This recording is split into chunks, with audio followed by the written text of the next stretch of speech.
teeth, and he likes shiny things, and he tries to take them from you. He loves rings and watches and cell phones and bracelets and all that kind of stuff. And I'm trying to teach him what the Rolex symbol looks like, but you know, work in progress. I don't have one, so. Anyway, this guy is a coati mundi. That is a South American Indian word that means nose and belt, because he consistently sleeps curled up in a ball with his tail around the outside and a nose like it's stuck in his belt. This guy is an arboreal creature meant to live in trees. These long claws let him run up a tree as fast as he can run across flat ground. He's got claws about like Wolverine there. That is as short as those can be trimmed. You guys take one step back. I want everybody to still be able to count to 10 at the end of this. So this guy likes to run up into trees. Long sharp claws, long wiggly nose tell us he likes to dig. This guy digs into the ground looking for worms and bugs and grubs. He would eat any small lizard or amphibian he could catch. He would eat any mammal he could get his claws on. He loves to run up into the trees. He runs up in the trees. He's looking for bird nests and squirrel nests, or digging the bark off of trees looking for termites and such as that. But he also likes every kind of fruit and veggies. His favorite things to eat here on the farm are hard-boiled eggs, grapes, blueberries. He likes super worms that are in that container down there. He likes boneless, skinless chicken breast boiled, not fried. And he likes pizza, but he doesn't eat no Little Caesars. He and I can plow through a Papa John's meat lovers and nothing flat. And his very favorite thing to do here on the farm is to run up into the trees in the petting farm. And he shakes the branches like this, and the leaves rain down, and the goats run around and go, "It's raining food, it's raining food." And he sits in the top and goes, "Oh, you fools." And they all have a wonderful time at it. This guy was bottle raised in the living room till he was about 8 months old. The end of his in-the-house career was when he decided his very favorite thing is to unload the cabinets every day. And there is no childproof lock that will keep those teeth and claws out of the cabinets. His teeth are significantly bigger than look like could possibly be in his mouth, because he has a gap in his top jaw, and his bottom tooth goes all the way through his top jaw to the top of his nose. So his bottom tooth is about 1.5 inches, his top tooth is about 1 inch. So this dude could very easily bite all the way through your hand. But he is an ambassador animal. If you're watching me on Facebook or TikTok or something, and I'm running around with an animal on my shoulder, it's probably him. And this one is a pet animal. Those two are a breeding pair. The other two in there are here to make babies. When they have babies, they're super cute. And the babies will look like... Don't take my phone. No, no, no. Stop it. He likes my phone too. Where are they from? Central South America. They're all over Mexico. In Mexico, they call it a coati, which means the lonesome one. The males are all solitary. The females live in groups called bands. And they are just starting to range up into Arizona and New Mexico a little bit. In Arizona and New Mexico, they call this a coati, which is short for coati mundi. When the babies come along, they look like that. And the babies will stay with mom for 5 weeks, and then they'll ride on my shoulder for about 4 or 5 months until they learn to ride on my shoulder without taking my skin off. And then they go be an ambassador animal for somebody else's farm. That is a coati mundi.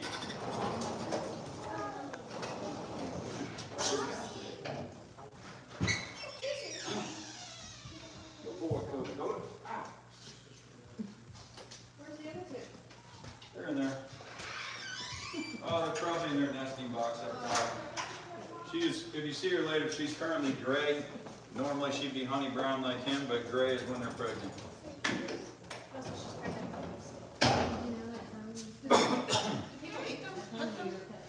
I don't know.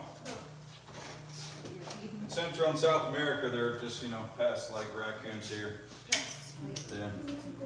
They use a lot of open air cooling down there, and it's pretty tough to keep one of those out with a screen door.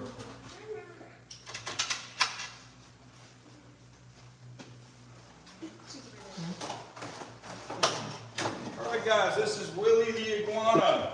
This guy's entirely friendly, but he likes to grab on when he's off the ground. That's why I have the gloves. Once he's on the ground, he's good to go.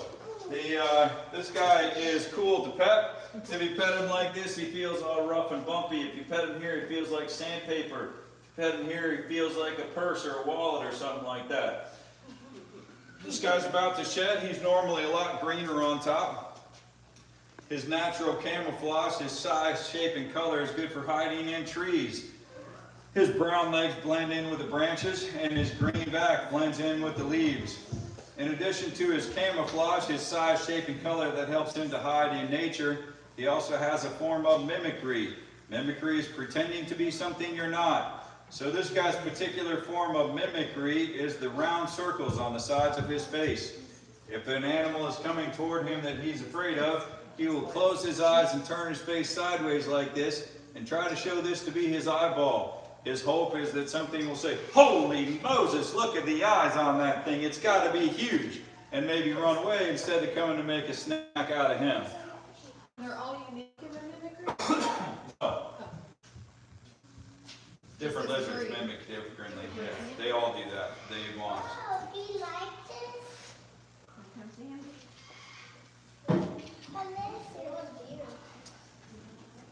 Male or female? That is a male, and he is a senior citizen. He is a minimum of 18 years old.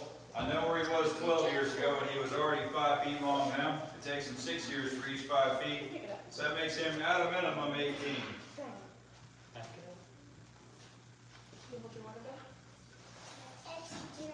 It is dry. They're like lizards, right? In the wild, 10 would be old for an iguana, but in captivity they don't face any of the threats that would normally end them in the wild. All right, this one is a baby iguana. This one is 1 year old, that one is 18-ish years old. So it's taken this one a whole year to reach this size. It'll take at least 6 years to reach that size. So this one will get as big as that one, but it will take it a long time to do it. This one is an albino, but albino doesn't necessarily mean white, it means lacking pigmentation. So this one obviously is not near the color of that one, and it's never going to be. But also you would say it's albino because of the little red eyes. And technically an albino animal doesn't have red eyes, it has clear eyes. You're seeing its red blood cells behind its eyes is what makes their eyes look red.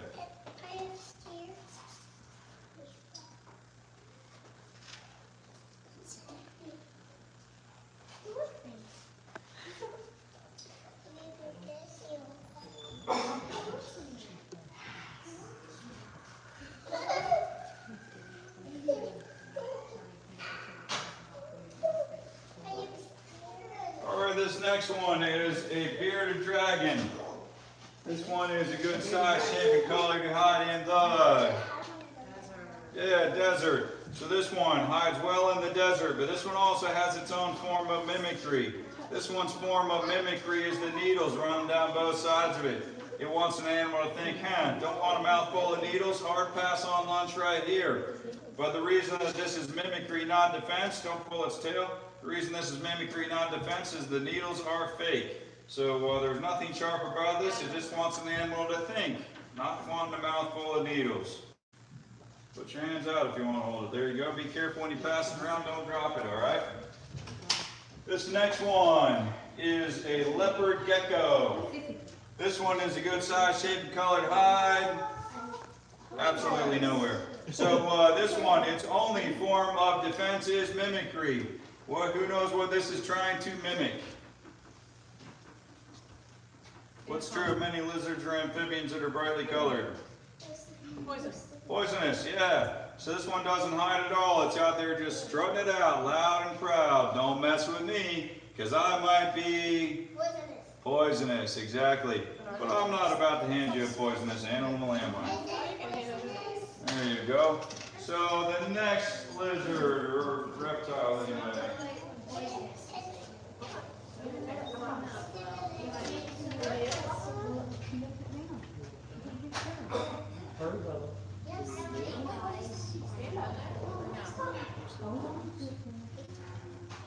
Alright, you guys saw some Sulcata tortoises up in the petting farm.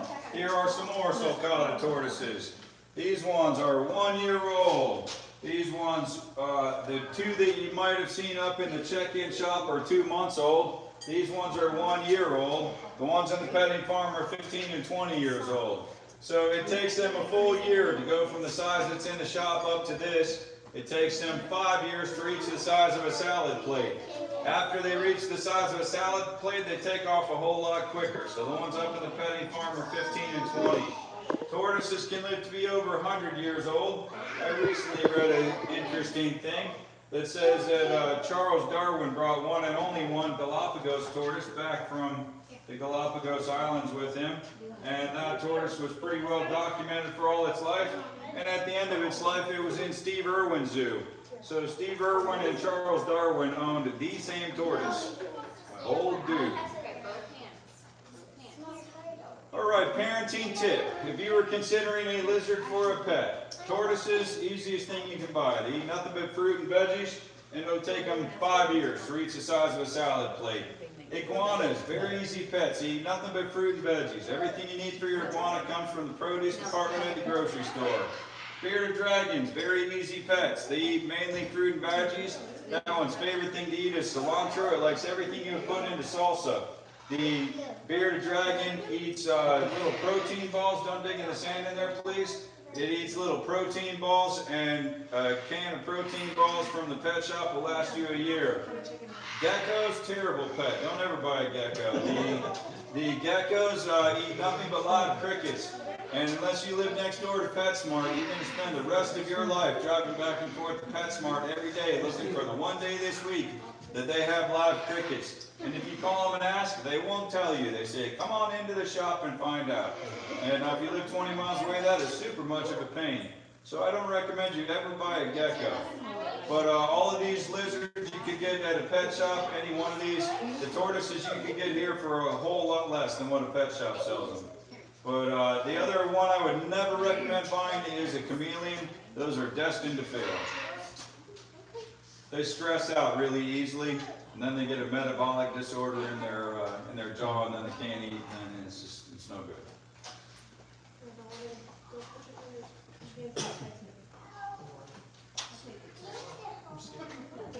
Also snakes, when they eat, they go to, first you got to feed them, and then when they go to the bathroom, it just smells horrible. Yeah. If you ever want a big one though, don't buy them. People give them away. When they get up to where you're having to feed them rabbits and stuff, people give them away for free.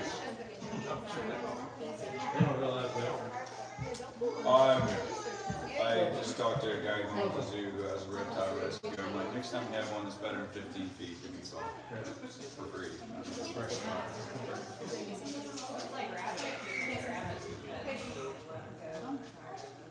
Rabbits.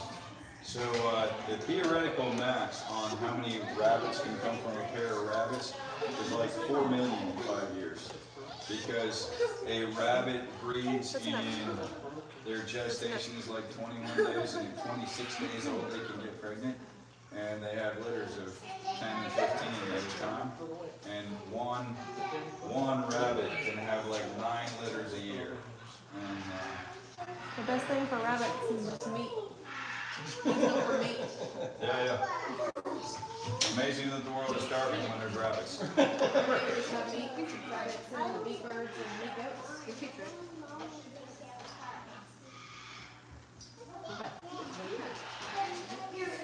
So if you guys have 20 acres that you're using, I would recommend miniature Scottish Highland cows. That's the only way you can make money with. You sell a mini Highland. Say what? Huh? Yeah, selling babies. You make more on a baby Highland cow than you make on a finished beef cow. And they eat almost nothing. They require almost no care. Yeah. All right, guys. Let me get another animal to show you. Yeah, they're up there. They're hiding in the trees. Parking lot where you check in, and the check-in shop. There's some up there. It's not going to come up. She said you can take it off.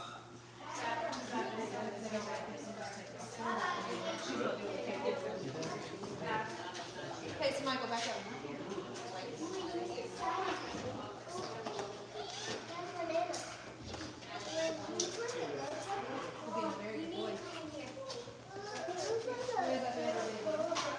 Alright guys, this one is a hedgehog. This one is an albino hedgehog. Albinos are much sharper than normal ones because they don't have fur between their quills. So if you feel this end is sharp enough to go right through, you don't feel it very hard. so creative that this one is named Snow. Its head is right there.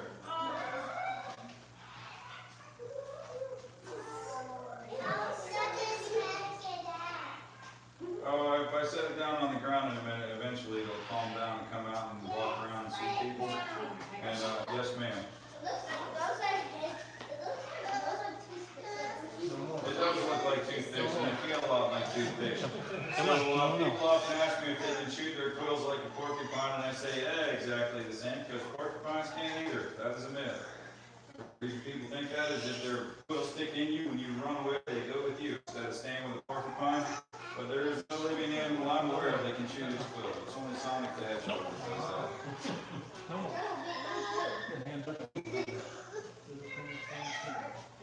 Man, if you got bit by a turtle, you did something wrong. They're not very quick.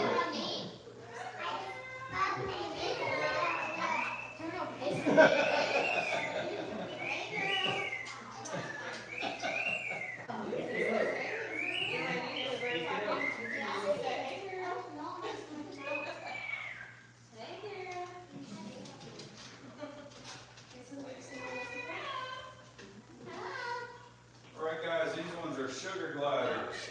Sugar gliders are marsupials. That means mammals with pouches. When a sugar glider is born, it is the size of one single piece of rice. Latches onto its mother's teeth and cannot let go for at least 3 months. Isn't able to let go. You want to hold one of these? I'm going to get out a littler one for kids to hold. These ones' nails are pretty sharp. You scoop it like a pancake, like this. You do not scoop a pancake like that. It will squish the pancake. You don't scoop a pancake by waiting for the pancake to scoop itself. It never will. You scoop like this. Scoop, scoop like that. Scoop. This one's better for adults to hold because its nails are kind of sharp. I'm going to get out a little one for you guys to see. Here's another one right here.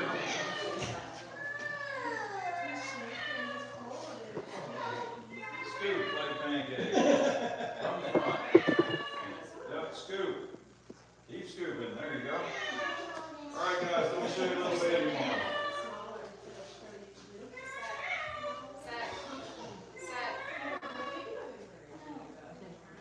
Don't step on that dog.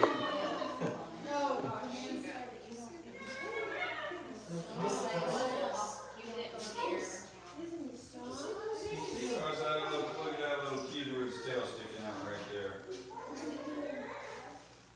This one is a little baby sugar glider.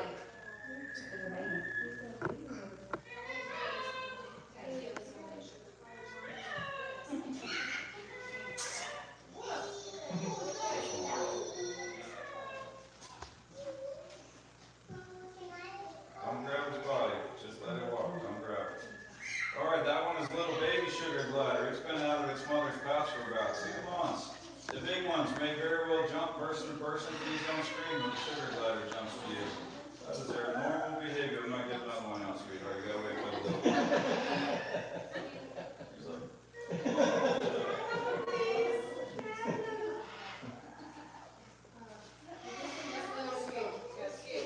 Say what? Oh yeah, they often jump. Sugar gliders are called sugar gliders because they like sweets and they like to glide. If they start from the top of that door frame, they can make the other wall without hitting the floor. If they start from the top of the goal post, they can make the 50-yard line. So like what? They like to eat nectar and flowers. They like honey, syrup. They like tree sap. They like every kind of fruit. But sugar gliders, native to Australia. These ones are marsupials, meaning mammals with pouches. They are in no way related to any kind of squirrel. They are marsupials. That one is the mama sugar glider right there. No, she's Camel. And this one is Big Daddy, the daddy sugar glider. Well, they live in the big cages in there, but they like to sleep in the pouches. These are nocturnal. So sugar gliders make good, not excellent pets. They roam on a wheel at night. If they slept in your room, that can get annoying. And they bark like little dogs. Wow.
mice, they are not rats. Take one step back, guys.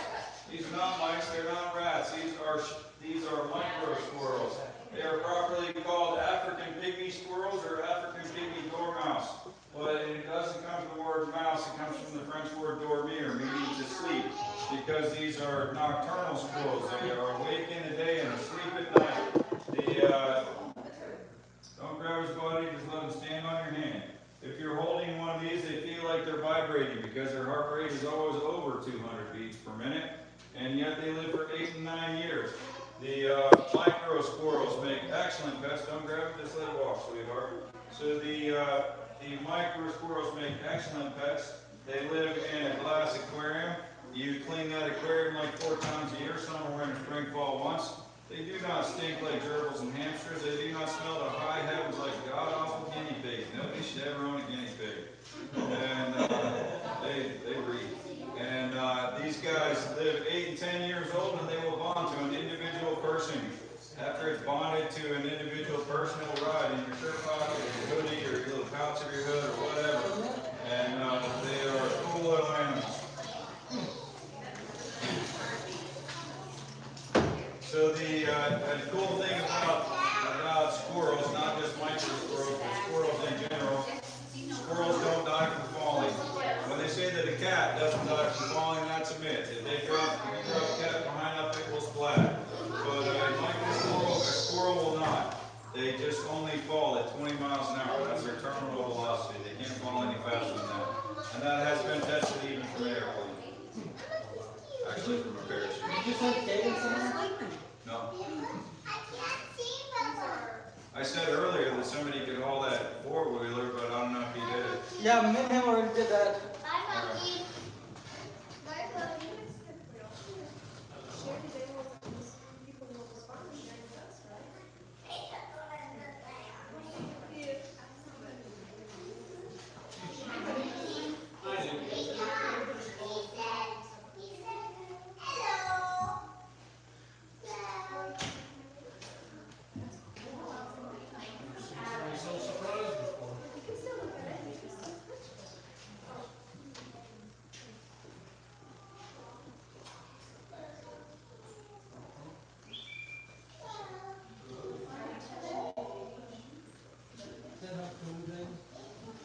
Alright guys, now you've now seen the smallest animal on the farm. We're going to go see the biggest animal on the farm.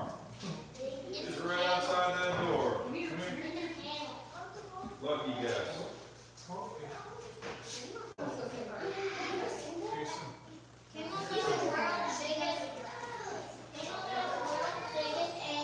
No sir, not even close.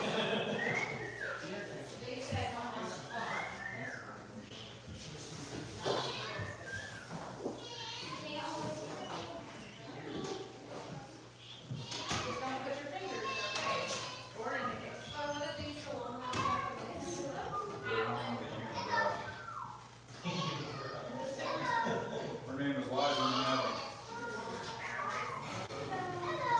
Alright guys, watch your step. I'll step on the pole.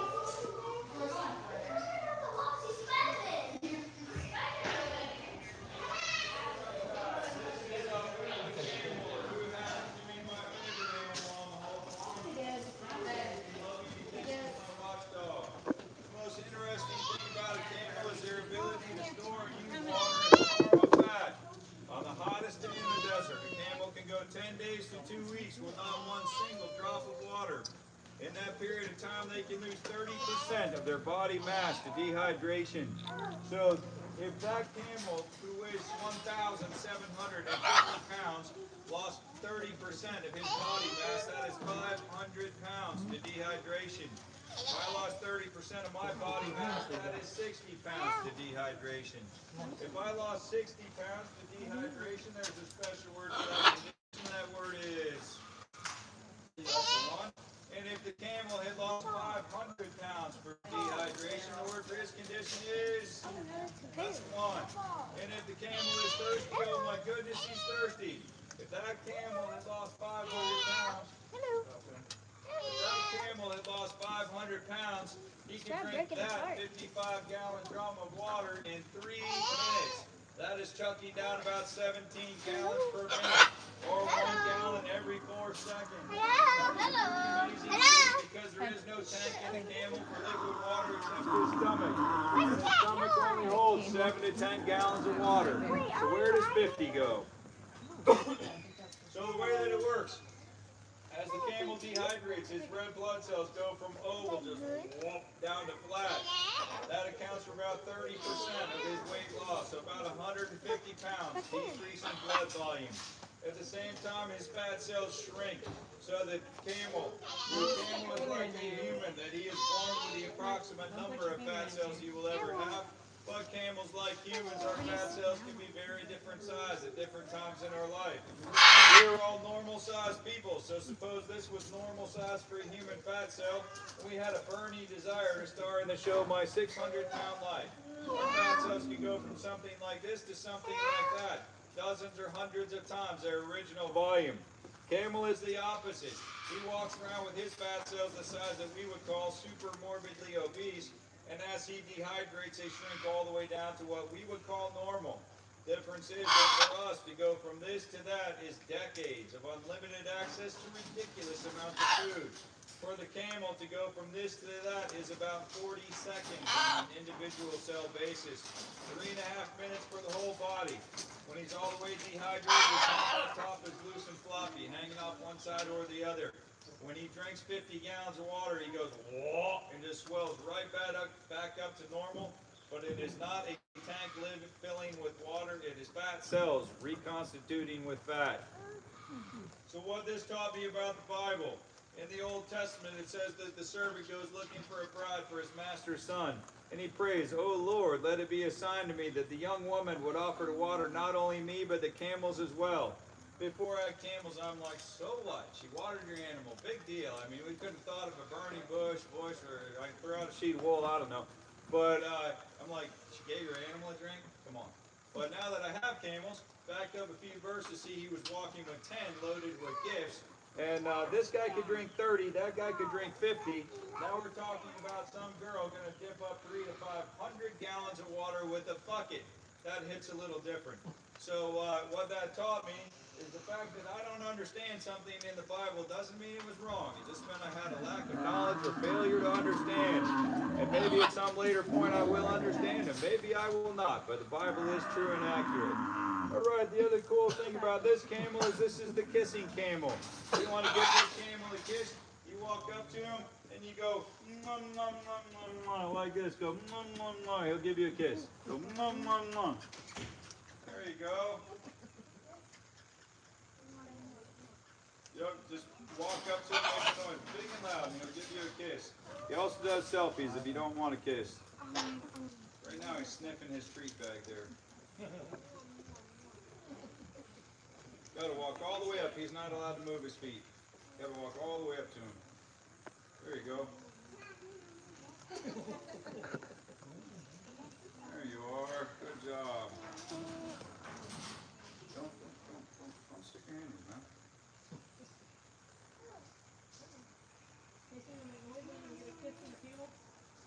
You gotta walk all the way up to him.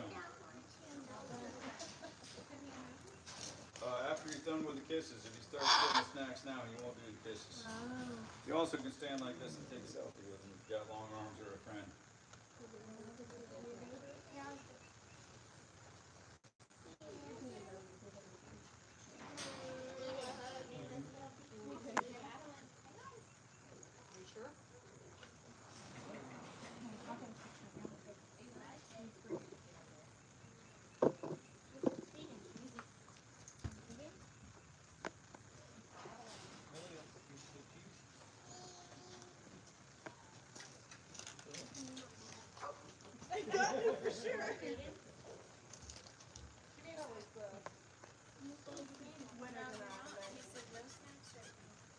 You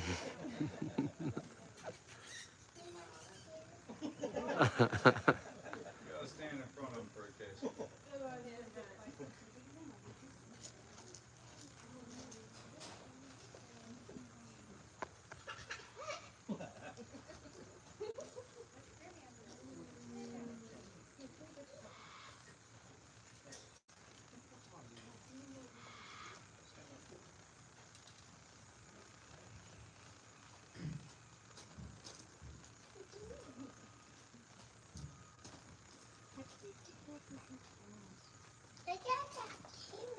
Don't put your fingers through there. Bite He you. is 15. These two I'll are 3 bite days you. apart. They were Sometimes. born on the same farm. In their lives, they have never been out of sight of each other. And when I built this farm, I brought them down here and put them in their new luxury stalls. They got the same barn now because they couldn't see each other. I had to take them out and cut a window in between the two stalls, and then they were good. Jason. Who did that? Who did that? No, he used to have one of the vaccine IDs in his ear, and it ripped out. My baby. Don't let your finger go through there. It won't feel good.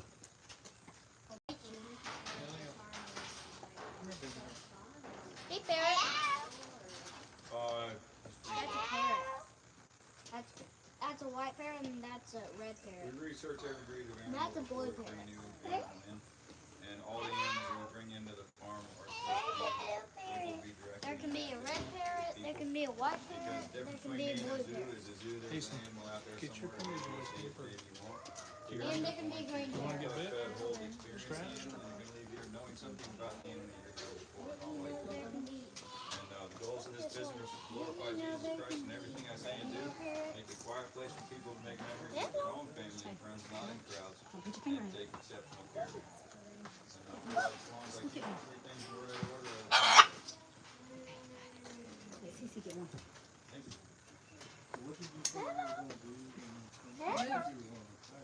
Well, I moved here to be retired, yeah.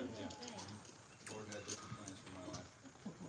I was in the apartment industry when I moved here, and COVID was a bad time for one part of the farm. You surprised to find out when the federal government tells people they can't get evicted for silly little things like not ever paying any rent at all? They don't.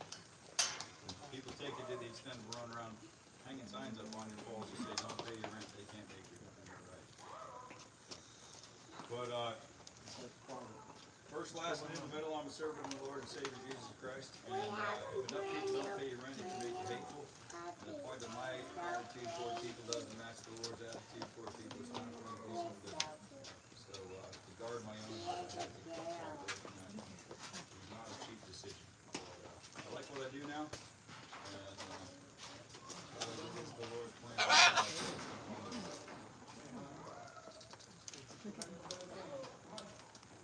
All right, guys, I have a camel encounter coming up with, let me see.